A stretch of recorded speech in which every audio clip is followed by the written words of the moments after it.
Asalaamu calaykum waraxmatullaahi tacaala wabarakaatuh. Halkan waxaan kugula wadaagi doonaa 8 astaamood oo ka mid ah astaamaha ay leeyihiin dadka ku guuleysta suuqa shaqada. Nambarka koowaad waa dad dadaal badan. Waxay ku dadaalaan inta badan sidii ay u guuleysan lahaayeen, sidii ay adeegooda u iibi lahaayeen, sidii ay ugu heli lahaayeen macaamiil badan, sidii ay u noqon lahaayeen nambarka koowaad oo adeegooda ay uga gadi lahaayeen dadka oo dhan.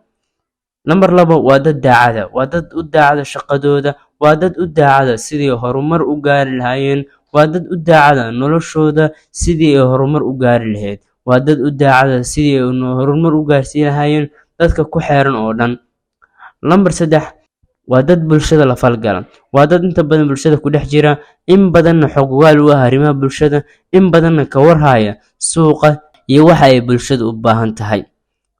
Nambar afar waa dad fikir badan. Inta badan waa dad fikir badan oo inta badan ka fikira waxa ay ku soo kordhin lahaayeen suuqa iyo waxa ay ku soo kordhin lahaayeen bulshada. In badan way dadaalaan, wayna fikiraan, bulshadana way la falgalaan. Waana dad u daacad shaqadooda, waana dad dadaal badan.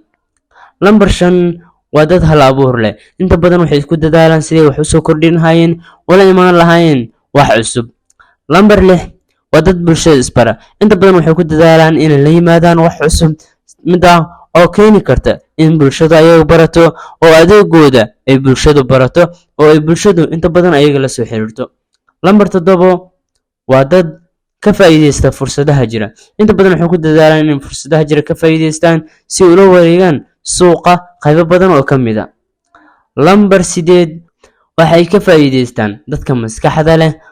In badan dadka maskaxda leh waa dadka inta badan dunida qaybo badan oo ka mid ah maamula. Waxyaabo badan oo ka mid ah ayay soo kordhiyaan, ganacsi hadday tahay iyo haddii ay tahay siyaasad iyo haddii ay tahay habdhaqanka bulshada iyo waxyaabaha kale ee ku xeeran nolosha bini'aadanka. Haddii aad jeceshahay in muuqaaladan kale aan soo gudbino, fadlan qaybta hoose comment iyo nala wadaag fikirkaaga. Mahadsanidin.